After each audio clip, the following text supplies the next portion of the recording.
오늘 말씀은 마가복음 3장 28절에서 30절까지 말씀입니다. 용서받지 못하는 죄라는 제목으로 말씀을 우리가 살펴보도록 하겠습니다. 굉장히 본문이 짧기 때문에 천천히 한 절씩 교독하도록 하겠습니다. 내가 진실로 너희에게 이르노니 사람의 모든 죄와 모든 모독하는 일은 사하심을 얻되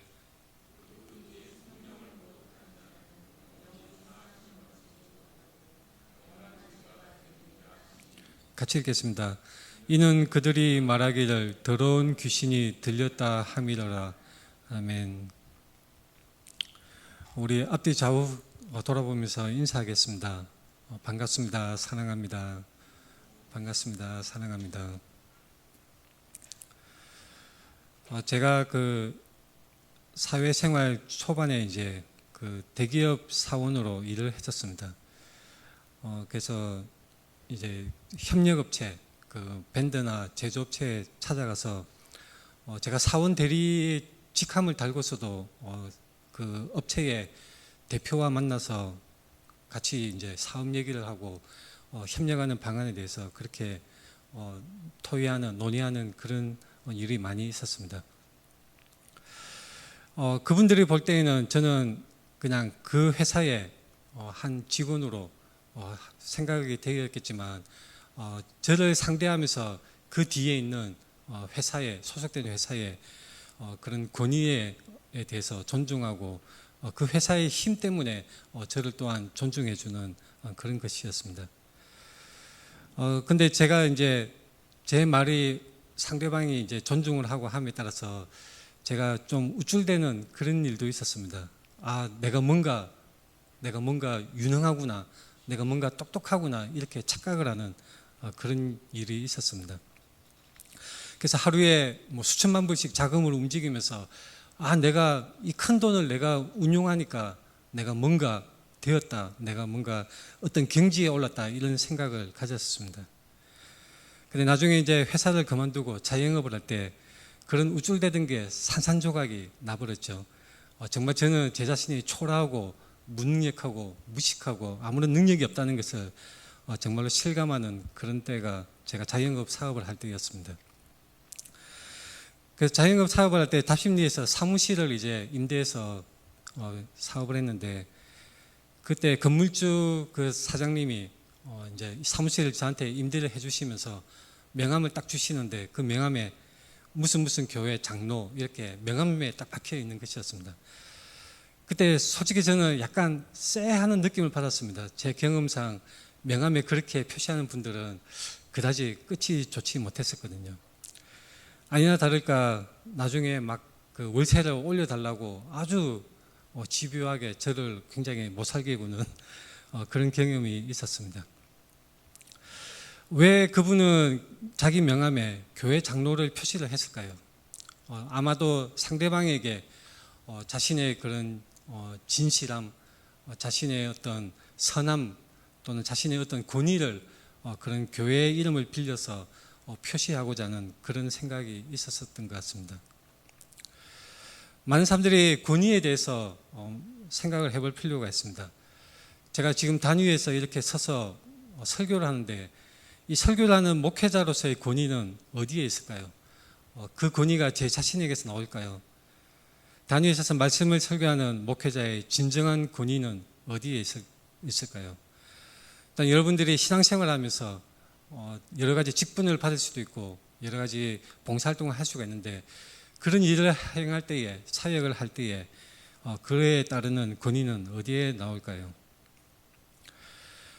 분명한 것은 이것입니다. 하나님 말씀이 그 위에 올바로 있을 때에 비로소 참된 권위가 있는 것입니다. 예루살렘 성에 예수님께서 입성하실 때에 예루살렘 성에 예수님이 들어가실 때에 나귀를 타고 들어갔었습니다. 그 장면을 우리는 복음서를 통해서 아주 잘 알고 있습니다. 많은 사람들이 겉옷을 길에 펴고 나뭇가지를 펴고 환호하면서 예수님을 찬송을 했습니다. 호산나 다윗의 자손이여 찬송을 하면서 환호성을 질렀었죠. 자, 그때 나귀가 어떤 생각을 했을까요? 우리가 한번 상상을 해봅시다. 나귀가 만약에 많은 사람들이 환호성을 지르면서 자기를 향해서 경배하고 찬양하는 것을 볼 때에 나귀는 순간 우쭐하는 마음이 있을 수도 있습니다. 나에게 사람들이 절을 하네. 나에게 사람들이 경배를 하네. 와, 내가 무슨 대단한 존재가 된 것 같아. 나귀가 우쭐해하면서 그렇게 의시되는 그런 심정을 가질 수 있습니다. 근데 만약에 그 나귀가 자신의 등에 태운 분이 누구인지 잊어버리고 내 등에 왜 무거운 분이 있는 거야? 떨쳐버려야지. 이렇게 한다면 어떻게 되겠습니까? 이런 나귀의 착각을 우리도 쉽게 범할 수가 있는 것입니다. 우리가 사역을 하면서 우리가 때로는 명예로운 자리에 서게 될 수도 있습니다. 그럴 때에 정말로 그 권위와 명예를 주신 분이 누구이신가? 또한 누구 때문에, 어느 분 때문에 사람들이 존중을 해주는 것인가? 만약 잊어버린다면 이 어리석은 나귀와 같은 상황과 똑같아질 것입니다. 자, 그런 나귀는 어떻게 대해야 합니까? 멍청한 나귀는 몽둥이를 때려서라도 정신을 차리게 해야 합니다. 예루살렘 입성하실 때 예수님을 등에 태운 나귀, 자신의 처지를 분명하게 잘 알아야 되는 것입니다. 구약시대에 하나님의 말씀을 전했던 선지자들, 많은 선지자들이 하나님의 말씀을 받아서 전했습니다. 그때 이 선지자들이 하나님의 말씀을 전할 때에 그 말씀의 권위, 그 권위는 어디에 있습니까? 선지자들은 늘상 그 말씀을 전할 때에 사용하는 관용적인 표현이 있었습니다. 너무나 많이 있지만 몇 가지만 살펴볼 때에 이사야서 1장 11절에 여호와께서 말씀하시되 자, 이렇게 하나님의 말씀을 전합니다. 예레미야서에서도 이렇게 말씀합니다. 만군의 여호와께서 이와 같이 말씀하시되, 하나님께서 말씀하셨다는 것을 늘 관용어구로 선지자들은 이렇게 말을 하는 것입니다. 에스겔에서도 마찬가지입니다. 주 여호와께서 이같이 말씀하시되, 아모스도 마찬가지입니다. 여호와께서 이와 같이 말씀하시되, 미가사에서도 마찬가지입니다. 여호와께서 말씀하시되, 스가랴에서도 만군의 여호와께서 이같이 말씀하시되, 하나님 말씀을 전하는 선지자들은 바로 그 권위의 원천이 하나님이시라는 것을 분명히 밝혀서 말을 한 것을 우리는 성경을 통해서, 구약 성경을 통해서 분명히 알 수가 있습니다. 제가 왜 이것을 쭉 나열을 하느냐면, 자, 우리가 번역된 성경을 읽을 때는 그 뉘앙스를 잘 캐치를 하지 못합니다. 우리말로 번역된 성경을 읽을 때는 그런 놀라운 말씀의 그 묘미, 그 뉘앙스가 번역이 되면서 많이 가리워져서 우리에게 직접적으로 피부에 와닿지 않는 것입니다. 자, 예수님의 말씀은 이 선지자들의 말과는 다릅니다. 오늘 본문 말씀 3장 28절의 말씀에, 자, 예수님은 어떤 식으로 말씀하시냐면 여호와께서 말씀하시되, 이런 식으로 말씀하신 것이 아니라 예수님께서는 이렇게 말씀하십니다. 내가 진실로 너희에게 이르노니, 내가 진실로 너희에게 이르노니. 이 내가 진실로 너희에게 이르노니, 이 원문이 아멘 레고 휘민이라는 원문이 기록이 되고 있습니다. 여기서 아멘이라는 말이 우리가 기도할 때에 많이 사용하는 말이죠. 그 뜻은 뭐냐면 진실로 또는 참됩니다, 진리입니다, 그런 뜻이 있습니다. 내가 동의합니다, 진리입니다, 이렇게 긍정하는 그런 의미를 가진 말입니다. 아멘 레고 휘민, 이것은 내가 진실로 너에게 이르노니. 많은 구약의 선지자들은 하나님의 그런 권위에 밝히면서 하나님의 권위에 의존해서 하나님의 말씀을 전했지만, 예수 그리스도는 내가 진실로 너희에게 이르노니, 하늘의 권위를 가지고 직접 예수님은 말씀을 하시는 것입니다. 복음서를 가만히 읽어보면 이런 표현이 굉장히 많이 나옵니다. 예수님은 내가 너희에게 이르노니, 내가 진실로 너희에게 이르노니. 요한복음에서는 진실로 너희에게 이르노니, 이런 표현이 많이 나옵니다. 여기서 진실로 나온 것은 원문에서도 아멘 레고 휘민, 아멘 레고 휘민, 아멘이 두 번이 반복이 돼서 나옵니다. 그래서 우리말 성경에서도 진실로 반복해서 말씀하고 있습니다. 예수 그리스도는 참으로 하나님의 권위로 말씀하신 것입니다. 예수 그리스도는 선지자로서 물론 예수 그리스도는 선지자의 직분도 가지고 계십니다. 왕으로서, 제사장으로서, 선지자로서 삼중 직분을 가지고 계신 분이십니다. 그러나 여느 구약의 선지자들과는 달리 예수님은 하늘의 권세로, 하나님의 권위로 말씀을 하셨던 것입니다. 아멘 아멘 레고 휘민할 때 아멘 아멘 반복이 되는데 왜 예수님은 진실로라는 단어를 즐겨 사용을 하셨을까요? 마가복음, 마태복음 마찬가지고 요한복음도 마찬가지입니다. 진실로라는 말을 많이 사용하셨습니다. 물론 예수님께서 내용의 강조를 위해서 하시고자 하는 말씀의 진정성, 중요함을 강조하시기 위해서 그렇게 말씀을 하셨을 것입니다. 하지만 또 하나의 이유가 있습니다. 우리가 결코 흘려보지 말아야 할 말씀이 있습니다. 이사야서 65장 16절에 이러므로 땅에서 자기를 위하여 복을 구하는 자는 진리의 하나님을 향하여 복을 구할 것이요 땅에서 맹세하는 자는 진리의 하나님으로 맹세하리니 이는 이전 환란이 잊어졌고 내 눈앞에 숨겨졌습니다. 여기서 진리의 하나님으로 우리가 번역된 이 말은 아멘 벨로헤라는 말로 기록되어 있습니다. 무슨 뜻이냐면 진리의 하나님, 아멘의 하나님이라는 뜻입니다. 아멘의 하나님. 예수 그리스도는 진정 하나님으로서 말씀을 하신 분이 있습니다. 그래서 우리는 번역된 성경을 읽을 때에 이 뉘앙스를 잘 캐치를 하지 못합니다. 그래서 잘 느껴지지 않고 피부에 잘 느껴지지 않고 이해가 되지 않았지만 당시에 직접 예수님의 가르침을 들은 사람들은 아마도 그 마음속에 전율하는 느낌이 있었을 것입니다. 여러 다른 사람들이 가르치는 말씀과는 달리 정말로 하늘의 권위를 가지고 말씀하는 예수님의 그 말씀을 들을 때에 아마도 전율하는 그런 느낌이 있었을 것입니다. 마태복음 7장에서 그렇게 묘사하고 있습니다. 이는 그 가르치시는 것이 권위 있는 자와 같고 그들의 서기관들과 같지 아니함이니라. 물론 예수님께서 가르치신 수많은 가르침과 사용하신 비유들이 정말로 하늘의 놀라운 비유들과 진리의 말씀을 담고 있는데 그 내용뿐만 아니라 그 형식조차도 정말로 탁월한, 비교할 수 없이 많지 귀하고 탁월한 가르침이었던 것입니다. 예수님은 또한 말씀하실 때에 율법에 대해서 말씀하실 때에 너희가 살인하지 말라고 들었을 때 또는 어떤 율법의 말씀이 일렀을 때 이런 말씀을 하시면서 덧붙이는 말씀이 있습니다. 마태복음 5장에 보면 나는 너희에게 이르노니, 자, 율법에는 무슨 구절이 있는 내용을 인용하실 때 너희가 들었을 때 일렀을 때 이런 식으로 말씀하시면서 덧붙이는 말씀이 예수님의 말씀은 나는 너희에게 이르노니, 그렇게 말씀하시면서 율법의 보다 분명한 맥락과 중심을 밝혀서 설명하시는 장면을 마태복음 5장에서 우리는 볼 수가 있습니다. 오늘 본문 말씀에서 예수님이 이러한 신적인 권위, 하늘의 권위로 말씀하신 내용입니다. 자, 그 권위로 말씀하신 내용이 무엇이냐면 아주 무서운 말씀이죠. 성령을 모독하는 자는 영원히 용서받지 못한다. 너무나 무서운 말씀입니다. 그래서 많은 그 교회 다니는 사람들이 이 말씀이 굉장히 무섭게 느껴져서 많은 질문을 합니다.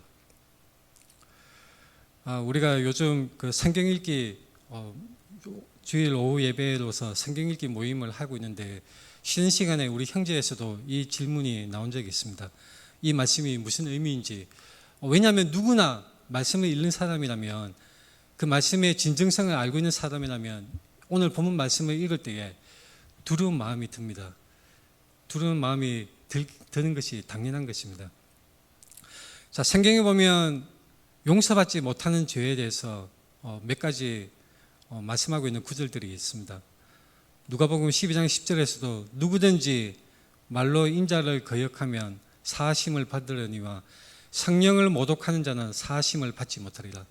요한일서 5장 16절에 누구든지 형제가 사망에 이르지 아니하는 죄 범하는 것을 보거든 구하라. 그리하면 사망에 이르지 아니하는 범죄자들을 위하여 그에게 생명을 주시리라. 자, 이게 무서운 말씀이 있죠. 사망에 이르는 죄가 있으니 이에 관하여 나는 구하라 하지 않노라. 마태복음 12장에서도 비슷한 말씀이 있습니다. 성령을 모독하는 것은 사하심을 얻지 못한다는 말씀이 마태복음 12장에서도 말씀되고 있습니다. 또한 히브리서 말씀에서도 용서받지 못하는 죄에 대해서 말씀하고 있습니다. 한번 빛을 받고 하늘의 은사를 맛보고 성령에 참여한 바 되고 하나님의 선한 말씀과 내세의 능력을 맛보고도 타락한 자들은 다시 새롭게 하여 회개하게 할 수 없나니 이는 그들이 하나님의 아들을 다시 십자가에 못 박아 드러내놓고 욕되게 합니다. 너무나 무섭지 않습니까? 저는 성경을 읽을 때에 이런 성경 말씀이 정말로 무섭게 다가옵니다. 혹시 내가 여기에 해당되는 사람이 아닐까? 내가 하늘의 은사를 맛보고 성령에 참여한 바 되는 내가 스스로 생각에 내가 믿음을 가졌다고 생각했는데 혹시 내가 용서받지 못하는 죄를 저지름으로 말미암아 하나님으로부터 용서를 받지 못하고 혹시 내가 영원한 지옥에 가야 되는 것인가? 무섭지 않습니까? 용서받지 못하는 죄가 있음을 성경 말씀은 분명하게 말씀합니다. 예수님이 하늘의 권위로 하나님으로서의 권위로 말씀하신 오늘 본문 내용에도 나와 있고 히브리서 이 말씀에도 분명하게 말씀하고 있는 것입니다. 용서받지 못하는 죄, 용서받지 못하는 죄는 어떤 죄입니까? 회개에 이르지 못하는 죄입니다. 우리가 말씀을 가만히 살펴보면 용서받지 못하는 죄는 회개에 이르지 못하고 마음이 완악해져서 하나님을 끝내 대적하는 사람, 하나님을 배반하고 우상숭배에 끝내 빠져들고 그리고 배교하는 사람들, 기독교의 신앙을 끝내 저버리고 하나님을 대적하는 자리로 들어가는 사람들이 바로 용서받지 못하는 죄라는 것을 알 수가 있습니다. 일단 용서받지 못하는 죄를 짓는 사람은 결과적으로 봤을 때 거듭나지 못한 사람입니다. 거듭나지 못한 사람. 니고데모에게 예수님께서 말씀하실 때에 사람이 물과 성령으로 나지 아니하면 결코 하나님의 나라를 보지 못한다고 그렇게 말씀하신 바가 있습니다. 믿는 사람도 용서받지 못하는 죄를 지을 수 있을까요? 우리가 성경을 가만히 살펴보면 참된 믿음이라면 참으로 성령으로 거듭난 사람이라면 그렇지 않습니다. 바꾸어 말해서 참된 믿음을 가지지 않은 사람이라면 거짓된 믿음, 참된 믿음의 생명의 믿음을 소유하지 못한 사람이라면 여러 은사로 보이는 능력을 행할 수 있습니다. 심지어는 단위에서 설교를 하는 사람도 참된 믿음을 가지지 못한 사람일 수 있습니다.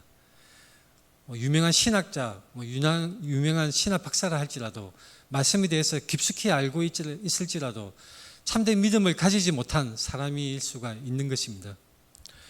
때로는 수많은 사람을 병을 치료하고 귀신을 쫓아내고 많은 이적을 행하는 사람일지라도 하나님과 관계없는 사람일 수가 있는 것입니다. 말하자면 양과 염소에서 염소에 해당하는 사람일 수가 있습니다. 교회 안에서도 그런 사람이 많이 있을 수 있습니다. 목사나 장로나 집사의 직분을 가지고도 오랜 세월 동안 평생 동안 봉사하고 사역하고 많은 헌신을 한 사람일지라도 그 마음속에 정말로 예수 그리스도를 만나지 못하고 예수 그리스도와 관계없는 그런 잘못된 믿음이 없는 사람, 그리고 하나님을 대적하는 사람으로 살아가는 사람이 있을 수가 있는 것입니다. 자, 사람은 누구나 이 본문 말씀을 진지하게 대한다면 두려움을 느끼게 마련입니다. 자, 혹시 내가 용서하지 못하는 죄를 짓지 아니하였을까? 하나님이 나를 버리실까? 내가 전에 하나님을 욕했는데 내가 시험을 당해서 뭔가 굉장히 마음 아프고 환난을 당했을 때 나도 모르게 하나님께 욕을 해버리고 그리고 성령의 사역에 대해서 내가 회방을 하고 하나님을 모욕을 했는데 혹시 내가 용서받지 못하는 죄에 해당되지 않을까? 그 마음에 찔림이 있고 아픔이 있으면 제가 분명하게 말씀드리는데 그런 사람들은 하나님의 말씀으로 돌아올 때에 결코 하나님께서 용서하지 아니하는 그런 죄가 아니라 하나님께서 용서하여 주시고 다시 품어 주실 줄 믿습니다. 이것은 말씀으로 하나님께서 우리에게 알려주시는 것입니다. 성령의 사역을 비방하고 해방하고 성령의 사역을 방해하고 또 믿는 사람들을 많이 해치는 그러한 일을 했던 사도 바울도 결국은 예수님께로 돌아와서 그 큰 복음의 사역을 이루어낸 사람입니다. 자, 이 히브리서 6장 4절에 대해서 우리가 어떻게 생각해야 할까요? 성령에 참여한 바 되고 하나님의 선한 말씀과 내세의 능력을 맛보고도 타락한 자들. 자, 이러한 자들은 우리가 말씀을 깊숙이 살펴볼 때에 이러한 자들은 결코 참된 믿음을 소유한 사람이 아닌 것입니다.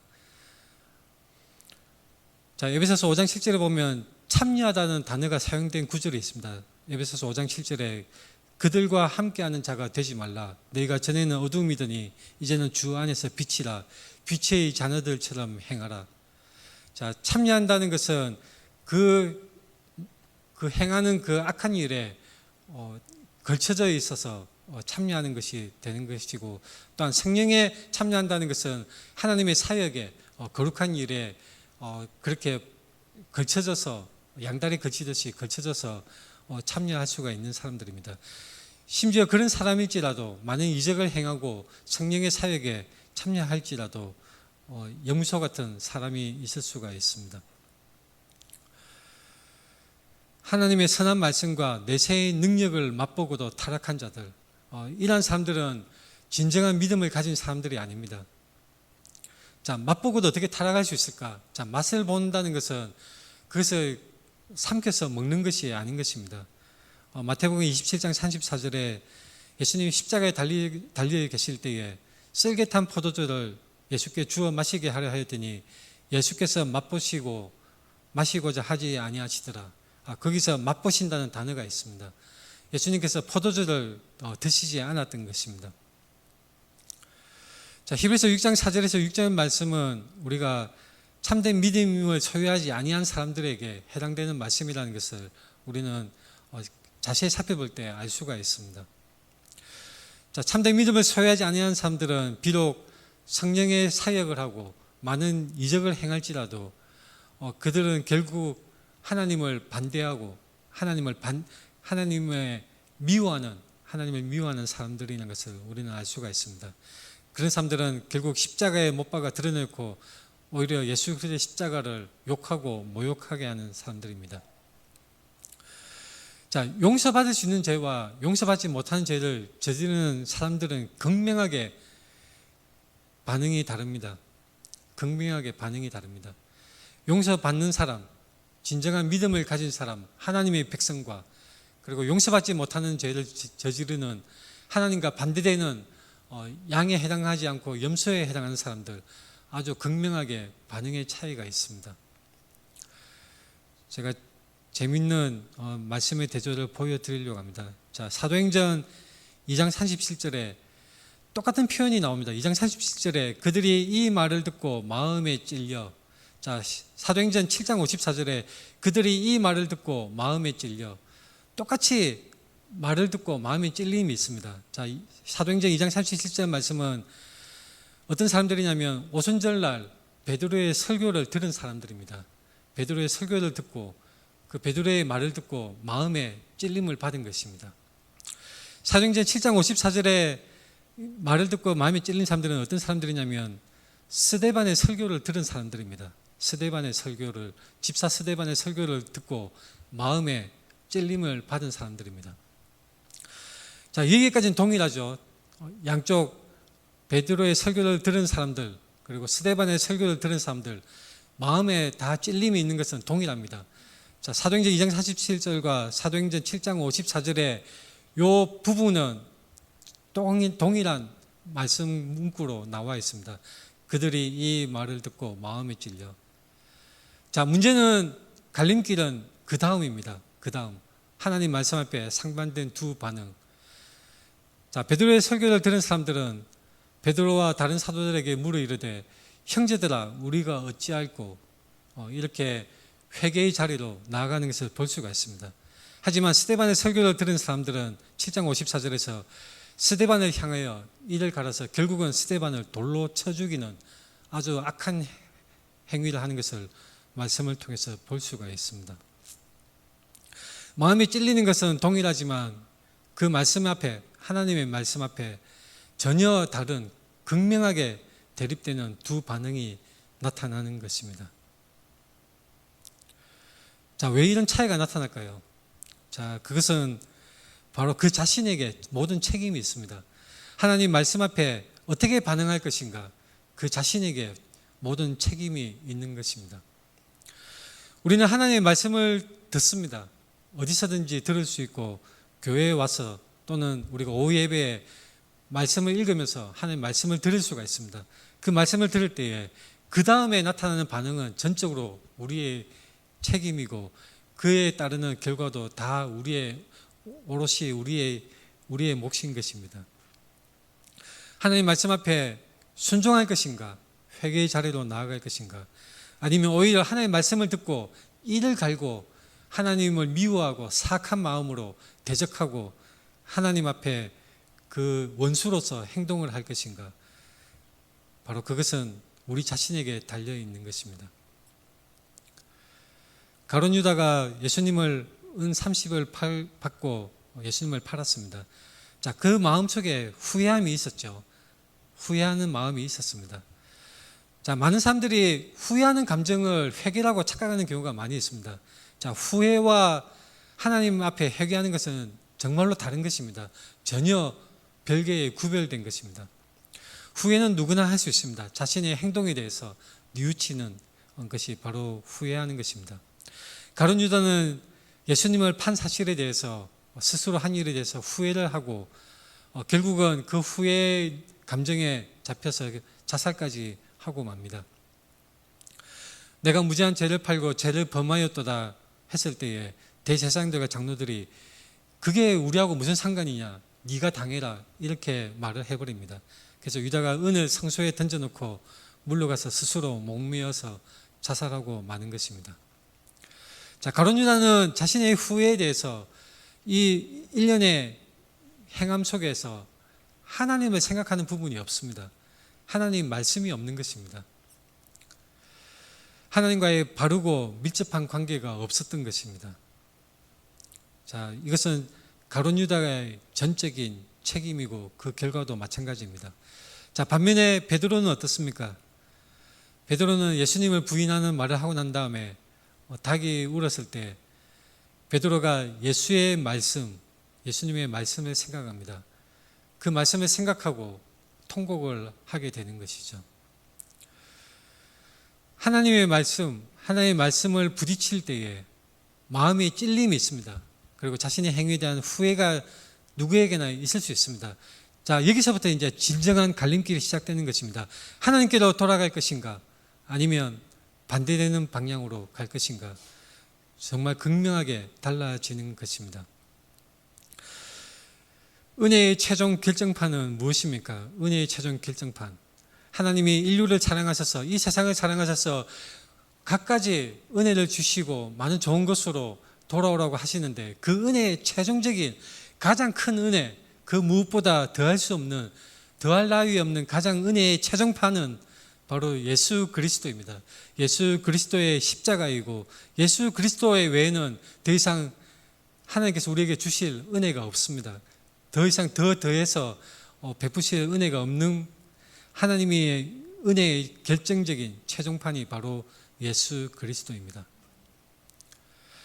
자, 근데 오늘 본문의 바리새인들은 어떻게 그것을 대했습니까? 예수님의 사역을 보고 귀신을 쫓아내는 그 하늘의 권능을 보고서도, 아, 이것은 바알세불이 집혀서 귀신의 힘으로 행하는 것이야. 예수 그리스도의 그 사역에 대해서 성령님의 그 감동 주심을 외면하고 그 성령님을 모욕하고 복음을 완전히 사탄의 그 사역으로 뒤집어서 하나님을 대적하는 자리로 나아갔던 것입니다. 거기에 대해서 예수님께서는 분명하게 엄정하게 말씀하신 것이 바로 영원히 사함을 받지 못한다라고 말씀을 하신 것입니다. 예수 그리스도는 진정한 권세를 가지신 분입니다. 심판하는 권세를 가지셨습니다. 요한복음 5장에 진실로 진실로 너희에게 이르노니 죽은 자들이 하나님의 아들의 음성을 들을 때가 오나니 곧 이때라. 듣는 자는 살아나리라. 27절에 또 인자됨으로 말미암아 심판하는 고난을 주셨느니라. 예수 그리스도는 진정한 궁극적인 권세를 가지신 분입니다. 마태복음 28장에서도 이렇게 말씀합니다. 예수께서 나와 말씀하되 이르시되 하늘과 땅의 모든 권세를 내게 주셨으니, 하늘과 땅의 모든 권세를 내게 주셨으니. 예수 그리스도는 진정한 최종적인 권위를 가지신 분이고 또한 우리 하나님의 은혜의 최종적인 결정판인 것입니다. 자, 예수 그리스도의 이 복음을 거부한다는 것은 바로 결국 예수 그리스도의 복음에 사역하시는 성령을 모독하는 것이고, 이 예수 그리스도의 십자가를 거부한 사람은 그 인생에 있어서 그 결론적으로 예수 그리스도의 십자가를 거부한 사람은 더 이상 구원받을 수 있는 은혜의 방법은 존재하지 않습니다. 전혀 다른 방법은 없는 것입니다. 모든 희망이 사라지는 것입니다. 예수 그리스도 외에는 아무런 희망이 없습니다. 2000년 전에 예수님께서 이 땅에 오셔서 하늘의 복음을 전하시고 또한 십자가에 달려서 죽으시고 3일 만에 부활하심으로써 그 십자가 대속의 사역을 완성을 하셨습니다. 다 이루었도다. 다 완성하시고 단번에 그 자신을 제물로 삼으셔서 우리를 구원하신 것입니다. 자, 이 예수 그리스도의 십자가 복음을 끝끝내 거부한다면, 그리고 기독교를 잠시 믿는 것처럼 보일지라도 끝끝내 기독교를 떠나서 배교의 자리로 들어가서 그 인생을 끝마치게 된다면 그 인생의 결론은, 그 인생의 마침표는 배교의 사람이고 우상 숭배의 사람입니다. 이런 사람에게는 전혀 더 이상 은혜의 방법이 없는 사람인 것입니다. 하나님으로서 말씀하신 예수님의 말씀을 믿으십시오. 하나님으로서 말씀하신 예수님의 말씀을 믿고 두려워해야 합니다. 진정한 하늘의 권위로 예수님은 말씀하신 것입니다. 예수 그리스도의 그 복음을 거부하는 사람은 끝내 구원받을 수가 없습니다. 다른 방법이 없는 것입니다. 아무리 착한 일을 많이 하고 선한 일을 하고 마더 테레사처럼 자신의 몸을 그 불쌍한 사람들을 위해서 온 평생을 헌신한다 할지라도 결코 예수 그리스도가 그에게 없다면 결코 구원받을 수가 없습니다. 제가 강조하고 싶은 것은 이것입니다. 우리가 진정으로 예수 그리스도와 연합하여 참된 믿음이 우리에게 있다면 우리는 결코 두려워할 필요가 없습니다. 하나님께서 우리를 지켜주시고 보호하여 주시기 때문입니다. 우리 마음속에 두려운 마음이 있을 수 있습니다. 오늘 본문 말씀처럼 무서운 말씀을 읽을 때에 혹시 내가 버림당하지 않을까 두려운 마음이 있을 수 있습니다. 그러나 우리에게 확신과 평안을 주시는 말씀을 붙드시기 바랍니다. 히브리서 10장 말씀에 이런 말씀이 있습니다. 우리가 마음의 뿌림을 받아 악한 양심으로부터 벗어나고 몸은 맑은 물로 씻음을 받았으니 참 마음과 온전한 믿음으로 하나님께 나아가자. 우리가 이 세상을 살아갈 때에 꾸준히 한 걸음씩 하나님께 나아가야 합니다. 그러므로 자기를 힘입어 하나님께 나아가는 자들을 온전히 구원하실 수 있으니 이는 그가 항상 살아계셔서 그들을 위하여 간구하십니다. 정말로 우리에게 위로가 되고 소망이 되는 말씀입니다. 우리가 하나님께 끊임없이 나아가는 인생을 살아야 하는 것입니다. 자, 다시 강조합니다. 하나님은 우리를 버리지 않으십니다. 하나님은 우리를 버리지 않으십니다. 고린도서 1장 22절 말씀에서는 그가 또한 우리에게 인치시고 보증으로 우리 마음에 성령을 주셨느니라. 빌립보서 1장 6절에서는 너희 안에서 착한 일을 시작하신 이가 그리스도 예수의 날까지 이루실지를 우리는 확신하노라. 하나님께서는 우리를 지켜주십니다. 자, 예수님께서 또한 분명하게 말씀하신 부분이 있습니다. 너무 중요한 말씀이죠. 하나님의 아들, 성자 하나님이신 예수 그리스도가 하늘의 권세로 그분의 권위로 다음과 같이 말씀하셨습니다. 내가 그들에게 영생을 주노니 영원히 멸망하지 아니할 것이요 또 그들을 내 손에서 빼앗을 자가 없느니라.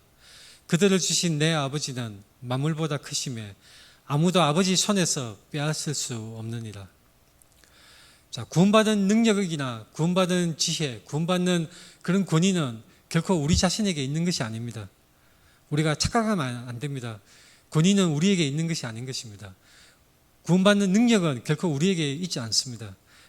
하나님께서 우리를 구원하여 주시고 하나님께서 우리를 붙들어 주고 있는 것입니다. 우리가 말씀을 읽을 때에 그런 생각이 듭니다. 오호라 나는 공고한 사람이로다. 내 손에 있는 이 더러운 죄악과 허물 이것을 어떻게 할까? 내 손에 있는 이 더러운 죄악과 허물을 어떻게 해야지 내가 하나님 앞에 나아갈 수 있을까? 내가 너무나 더러운데, 내가 너무나 추악한데 내가 어떻게 감히 하나님께 나아갈 수 있을까? 자, 이것은 진정한 참된 신앙이 성숙해 가고 있다는 증거입니다. 우리가 말씀을 더욱더 깊이 알수록, 말씀을 더욱더 잘 알수록 우리의 머리는 더욱더 하나님 앞에 엎드리고 십자가 앞에 우리가 간절히 엎드리고 오직 그리스도 예수의 은혜만을 바라는 그런 신앙의 단계로 자라가는 것입니다. 신앙이 성숙할수록 점점 더 하나님만이 크게 보이고 자신은 초라해 보이는 것이 참된 신앙인의 증거입니다. 신앙이 자라갈수록, 신앙이 성숙할수록 스스로 가치는 무가치함을 뼈저리게 느끼고 하나님 앞에 간절히 나아가는 것이 진정한 참된 신앙이고 또한 성숙하는 신앙입니다. 간 믿었을 때는 우쭐대기 쉽습니다. 마치 자기 자신이 대기업 사원인 양, 자기 자신이 예수님을 등에 태운 나귀인 양, 마치 사람들이 자기를 존중해주고 뭔가 내가 선한 일을 하고 열매가 맺히는 것을 보면서 우쭐대기 쉽고 내가 뭔가 된 것 같다, 그런 느낌을 가지기 쉽습니다. 자, 그러나 신앙이 성장하고 말씀을 더욱더 알수록 우리는 십자가 앞에 엎드릴 뿐인 것입니다. 모든 영광은 그리스도께 있습니다. 예수 그리스도, 우리 왕 중의 왕이신 우리 예수 그리스도께 모든 영광을 돌려드려야 하는 것입니다. 우리는 너무나 연약합니다. 솔직히 말씀드려서 저도 매일 죄를 짓습니다. 여러분도 마찬가지일 것입니다. 그 율법의 그 높은 기준에 결코 완전히 합당한 사람은 아무도 없습니다. 우리는 너무나 연약하고 우리는 매일매일 죄를 짓고 타락합니다. 그러나 우리는 연약할지라도 우리는 죄를 애통해야 하는 것입니다. 그것이 억지로 하는 것이 아니라 정말로 우리가 하나님의 은혜를 분명히 알고 있다면 우리의 죄악을 스스로 애통해야 하면서 눈물이 흘러야 하는 것입니다. 자, 죄로 인해서 늘 애통해야 하고 마음 아파하는 우리에게 위로의 말씀이 있습니다. 오늘 말씀을 정리하는 이 말씀을 우리가 천천히 읽는 것으로 오늘 말씀을 마치겠습니다. 같이 읽겠습니다. 여호와께서 사람의 걸음을 정하시고 그의 길을 기뻐하시나니 그는 넘어지나 아주 엎드러지지 아니함은 여호와께서 그의 손으로 붙드심이로다.